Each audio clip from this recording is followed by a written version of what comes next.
r/NoSleep. Hosted by you/horror, Junkie123. My friends and I took refuge in a cave to wait out a storm. I don't think we're alone. A solitary raindrop assaulted my forehead. Followed by another. And another.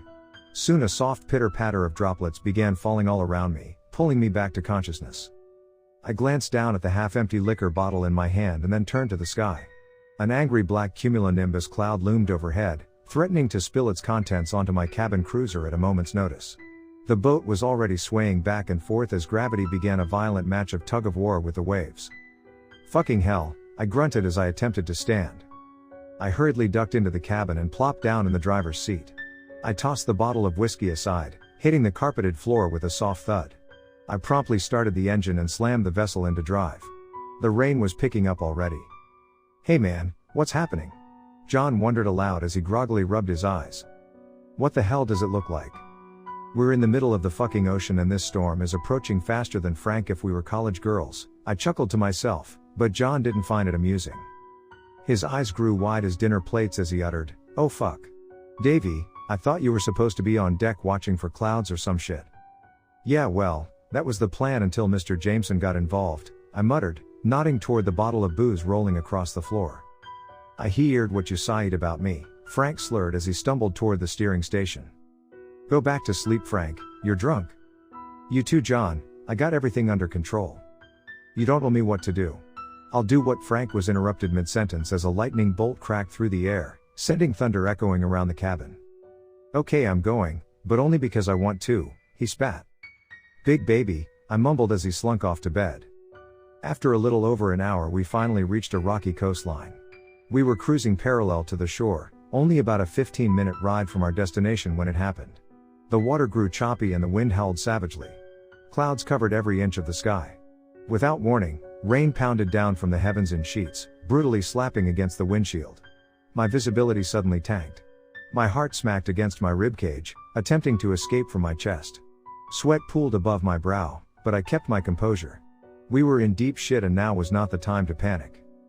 "John, get your ass up here," I barked as he swiftly flew to the helm of the boat. "I'm here. What do you need me to do?" he asked, his stern countenance undermined by the unease lurking behind his words.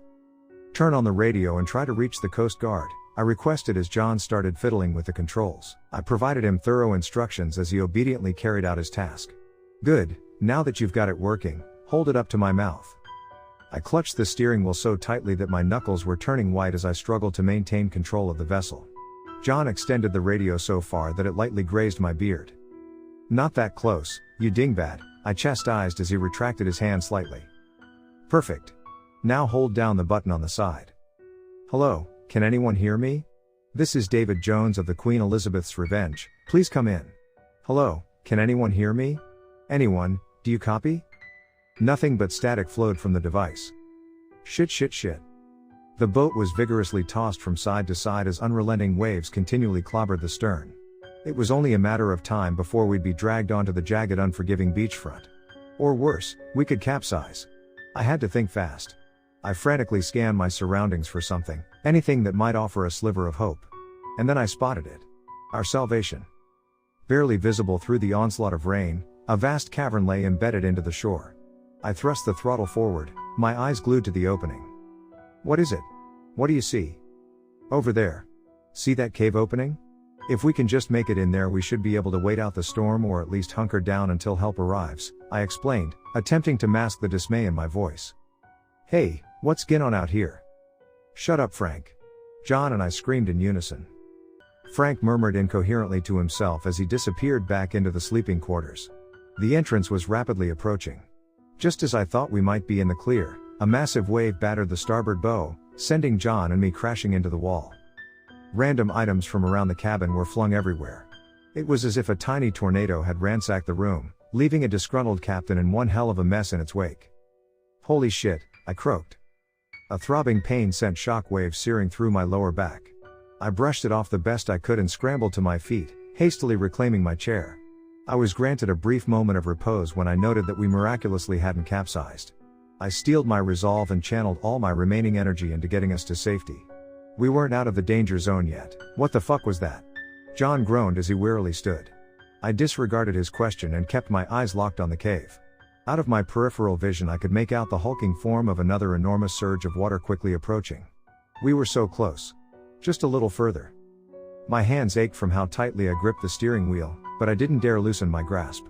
The colossal beast had grown to a staggering height, its crest eager to smash our little boat to bits.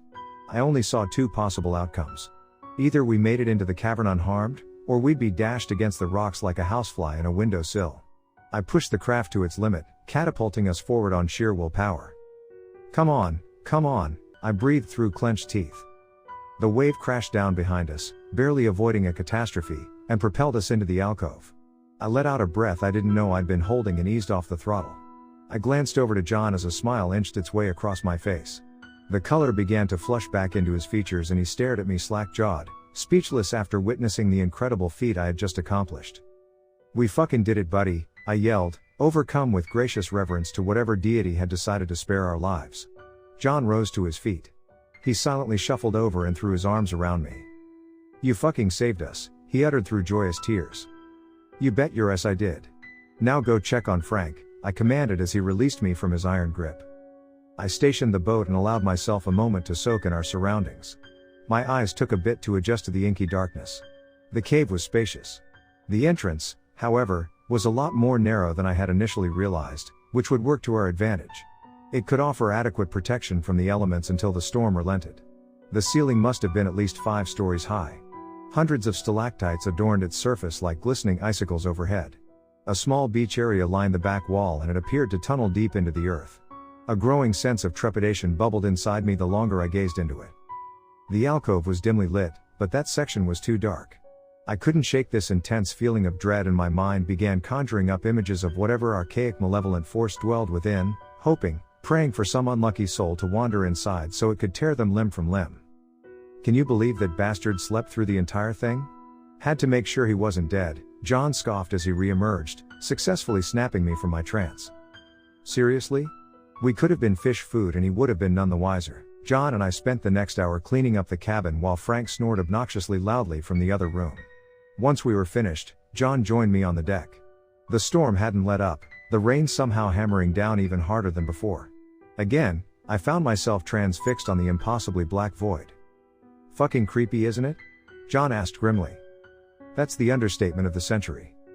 I'm tired. I'm off to bed. Let me know who wins the staring contest." John hadn't been gone for 2 minutes when I heard it. Soft low melodic notes drifted gracefully to my ears, a feathery soprano emerging from somewhere in the unknown. I had never heard anything so breathtakingly beautiful in my entire life. I strained to listen, forcing my ears to perceive every word, every tiny vibration of those majestic vocal cords. I floated toward the source of the enthralling music. My legs had a mind of their own. I opened my eyes as I caught myself climbing over the edge of the boat. I clambered back up and collapsed, panting as my chest suddenly tightened. Black spots dotted my vision. I couldn't hear it anymore. I kept my ears perked up in terrified apprehension. Nothing. Only the thunderous rain was audible in the eerily silent chamber. "Must be losing it," I murmured as I dragged myself inside. Davy, wake the fuck up." I was jostled out of my fitful slumber as John shook me awake. "Davy, it's Frank. He's not here." "Did you check the toilet?" "Frank, hurry up in there, John needs to shit," I hollered, receiving no response. "I've checked everywhere. He isn't on the boat," he insisted gravely, distress overtaking his countenance. "He probably went exploring or something. We'll go looking for him in the morning if he doesn't turn up." John reluctantly conceded and got back in bed. Before nodding off, I made sure to put in earplugs in an attempt to block out any more disturbances. I yawned and stretched my arms toward the ceiling. I'd succeeded in gaining some much-needed rest. Sunlight filtered in and illuminated the cabin, bathing the room in a warm golden glow. Sunlight. The storm was gone. I pocketed my earplugs and burst through the door. "John! Frank! We beat the storm. Let's get the fuck out of here," I cheered, lost in my own delight. I was met with deafening silence. "John? Frank? Come on guys, joke's over. Let's go home," I tittered, the horrible realization hitting me like a freight train. This was real. My friends had vanished. I rushed to the deck, scanning for any sign of my companions. A sinking apprehension bubbled in the pit of my stomach as my gaze connected with that oppressively dark pit embedded in the rock. Even in the daylight it swallowed up any source of light, radiating despair and abject hopelessness like nuclear waste. I knew what I had to do. I took a long pull from the bottle of Jameson. Little liquid courage never hurt anyone, I determined, readying myself for my perilous journey. Armed with my Bowie knife and a flashlight, and mustering every ounce of bravery I had, I set off. I'd barely stepped 2 feet out onto the deck when I froze. My blood ran cold and my heart thumped in my ears. The singing had returned. Mesmerizing notes in a language I didn't recognize emanated from the abyss, paralyzing me with their spellbinding elegance. I was completely captivated. I would have been content standing there listening to that glorious melody for the rest of my days. And then she emerged. A woman gradually approached the boat, light graceful footfalls almost imperceptible over her graceful song. Her appearance was absolutely enchanting. Jet black hair cascaded down her back in waves. Her petite hourglass frame resembled something out of a magazine. Her stark white gown hugged her body in all the right places, exposing her luscious curves. She was incredibly gorgeous. Her deep blue eyes connected with mine, perfect teeth smiling up at me as she captured my heart. I drifted toward her, hypnotized by her riveting beauty. She reached the water's edge and I watched as it splashed her feet. She immediately recoiled, hissing at the undesired contact. I was torn from my stupor as a deep fear crawled through my bones. This was all wrong. That woman shouldn't be here. I felt helpless. No matter what I did, she would surely lure me back with her enrapturing lyrics. And then it hit me. My only shot at redemption. I snatched the earplugs from my pocket and jammed them into my ears before the woman had an opportunity to recover. I glanced up. Her features had twisted and distorted. Her beautiful face withered away into a gaunt, haggard shell. Skin stretched tightly over jagged bones. Her teeth had decayed, hideous yellows and browns jutting out from her rotten black gums. Hollow sunken pits where her eyes should have been bored into my skull, resonating desolation and loathing hatred. Suddenly, she unleashed an ear-splitting shriek. I screamed in agony as her shrill screech reverberated through my core, shaking the very fiber of my being. I threw my hands over my ears and crumpled to my knees. The earplugs did little good to shield me from the relentless explosion of sound. Something warm began to trickle from my ears. My vision grew blurry and the world went dark. I awoke in a hospital bed. The Coast Guard had sent out a search team after we were reported missing. I had been found 2 days later, incapacitated on the deck. I suffered severe hearing loss and I'm now completely deaf in my left ear. The authorities searched every inch of that cave, but John and Frank were never located. Their families are still hopeful that they'll turn up, but I don't have the heart to tell them that they won't ever be coming back. What haunts me the most, though, isn't the disappearance of my friends or whatever that was lurking in the darkness.